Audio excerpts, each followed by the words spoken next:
आज हम बात करेंगे उस महान वैज्ञानिक की जो अपने आविष्कारों से दुनिया में एक नई बदलाव लेके आए। क्रोएशिया में पैदा हुए सर निकोला टेस्ला वह साइंटिस्ट थे जिन्हें आज लोग एक पागल एक सन की साइंटिस्ट के नाम से जानते हैं, जिनके इन्वेंशन के बिना आज की दुनिया में कल्पना करना भी काफी मुश्किल होता। आज आप टेस्ला से जुड़े 24 ऐसी बातें जानेंगे जिन्हें सुनकर आप दंग रह जाएंगे।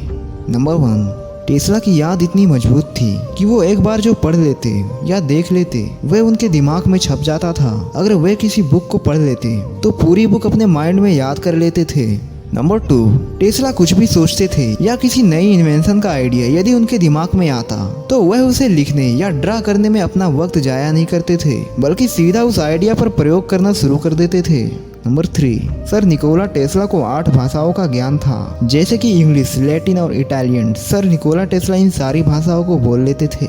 नंबर 4, टेस्ला को यदि कोई नए आविष्कार का आइडिया आता तो उसे वह पूरी तरीके से अपने दिमाग में तैयार कर लेते थे और पूरी सटीकता के साथ वह उस इन्वेंशन को तैयार कर लेते थे। यानी उसका आकार क्या होगा, उसकी मास की लंबाई चौड़ाई क्या होगी, सभी आयामों की तस्वीर उनके दिमाग में तैयार हो जाती थी। यहाँ तक कि इस प्रोजेक्ट में काम शुरू करने से पहले ही उसका अंतिम रूप भी तैयार हो जाता था, जिसे पिक्चर ऑफ थिंकिंग कहा जाता है। नंबर 5, टेस्ला की मदर ड्यूका टेस्ला पढ़ी लिखी नहीं थी, लेकिन वह गजब की कारीगर थी। वह अपने हाथों से घरेलू सामान और मशीन बनाने में माहिर थी। वह धागों से हर तरह की कलाकारी कर लेती थी। टेस्ला अपने फोटोग्राफी मेमोरी और क्रिएटिविटी एबिलिटी का क्रेडिट अपनी माँ को देते थे और कहते थे यह प्रतिभा उनको विरासत में मिली है।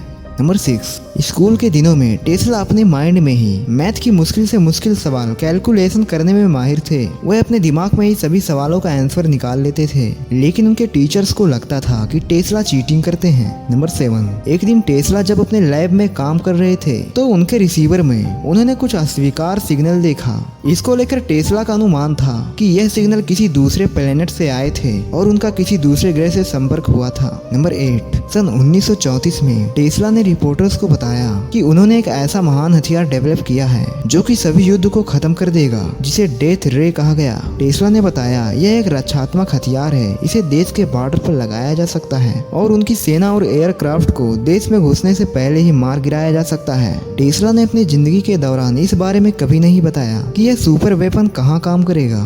नंबर 9, टेस्ला ने पूरी जीवन शादी नहीं की। टेस्ला कहते थे कि उनका ब्रह्मचार्य जीवन उनकी तकनीकी मामलों में सहायक जनक रहा है। उन्होंने एक रिपोर्टर से बात करते हुए यह कहा था कि वे कई बार ऐसा सोचते हैं कि शादी ना करके उन्होंने साइंस के लिए एक नई कुर्बानी दी है। नंबर 10, टेस्ला का जन्म एक सर्बिया के धार्मिक परिवार में हुआ था। उनके पिता एक पादरी थे और वे चाहते थे कि टेस्ला भी एक पादरी बने, मगर टेस्ला को इसमें कोई दिलचस्पी नहीं थी।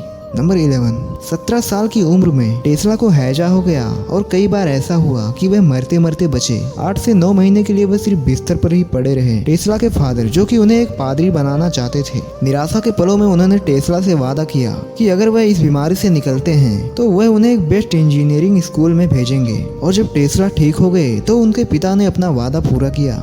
नंबर 12, बचपन में टेस्ला को उनके बीच की घटनाओं के दृश्य बार बार उनके आंखों के सामने आते थे, मतलब बीच की घटना फिल्म की तरह उनके दिमाग में चलती थी। नंबर 13, जब दुनिया संसार के बारे में ज्यादा सोच भी नहीं रही थी, उस समय टेस्ला वायरलेस कम्युनिकेशन की बात कर रहे थे।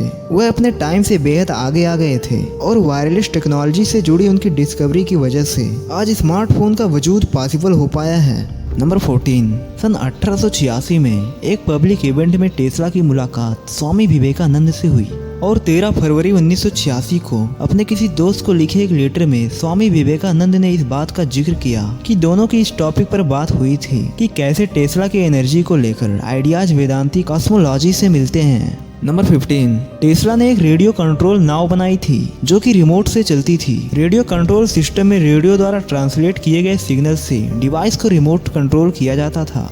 टेस्ला यह आइडियाज अपने यूएस मिलिट्री को बेचना चाहते थे जिससे कि युद्ध में वह इसका इस्तेमाल कर सकें, लेकिन यूएस मिलिट्री ने इसमें अपनी कोई रुचि नहीं दिखाई। पहले विश्व युद्ध तक जब रिमोट कंट्रोल के बारे में लोग ज्यादा नहीं जानते थे और पहले विश्व युद्ध के बाद तब इसके बारे में जानकारी बढ़ी जब कई देशों ने अपने मिलिट्री प्रोग्राम में इसका इस्तेमाल करना शुरू किया। सन 1898 में न्यूयॉर्क में हुए एक इलेक्ट्रॉनिक एग्जीबिशन के दौरान टेस्ला पहली बार रिमोट से चलने वाली नाव को लोगों के सामने ले गए। जब वहां मौजूद भीड़ ने उसे देखा तो किसी को भी यकीन नहीं हुआ और लोग कहने लगे ये कोई मैजिक है।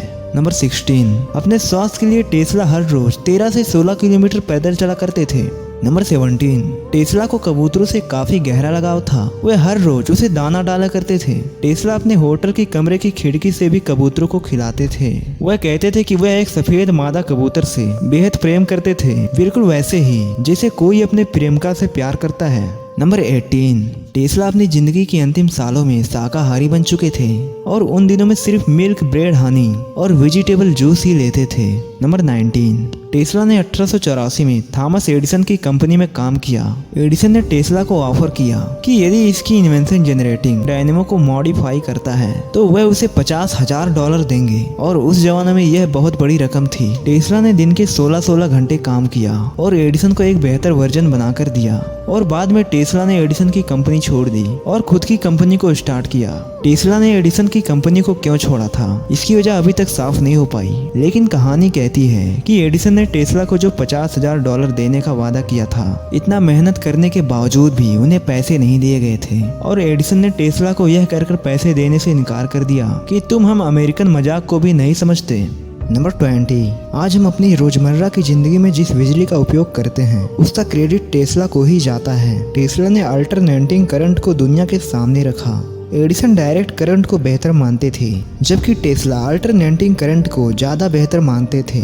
डायरेक्ट करंट बिजली के एक मोटर और बल्ब को जलाने के लिए काफ़ी था, लेकिन इससे लंबी दूरी तक बिजली ट्रांसपोर्ट करना संभव नहीं था, जबकि ऐसी सिस्टम में बिजली हमेशा अपनी धारा लगातार बदलती रहती है और अल्टरनेटिंग करंट सिस्टम से दूर दूर तक बिजली आसानी से पहुंचाई जा सकती थी। टेस्ला थॉमस एडिसन की गलतियों को दुनिया के सामने लेकर आए और दोनों में इसको लेकर काफी विवाद भी हुआ, जिन्हें इतिहास में वॉर ऑफ करंट के नाम से भी जाना जाता है। और आज टेस्ला की खोज से ही दुनिया में ऐसी करंट सिस्टम से ही बिजली घर घर में प्रोवाइड की जाती है। नंबर 21, हर साल टेस्ला के नाम पर निकोला टेस्ला पुरस्कार दिया जाता है। नंबर 22, यह माना जाता है कि टेस्ला द्वारा 300 अलग अलग आविष्कार किए गए थे। नंबर 23, हैरानी की बात तो यह है कि इतने महान वैज्ञानिक होने के बावजूद भी टेस्ला नोबेल पुरस्कार नहीं जीत पाए। नंबर 24, 7 जनवरी 1943 को न्यूयॉर्क के एक होटल में टेस्ला की मृत्यु हो गई। सर निकोला टेस्ला एक महान साइंटिस्ट थे और उनमें वैज्ञानिक प्रतिभा कूट कूट कर भरी थी, लेकिन चुपचाप रहने वाले इस व्यक्ति में सामाजिक और व्यवहारिक कुशलता नहीं थी, इसलिए वह एडिसन की तरह फेमस नहीं हो पाए। टेस्ला ने कई महान खोजें की, लेकिन कभी भी उन्हें उनके काम का पूरा इनाम नहीं मिला। दोस्तों, निकोला टेस्ला के बारे में ये जानकारी जानकर आपको कैसी लगी, ये बात कमेंट बॉक्स में जरूर लिखना। और अगर वीडियो इन्फॉर्मेटिव लगी तो वीडियो को लाइक एंड चैनल को सब्सक्राइब करना ना भूलना।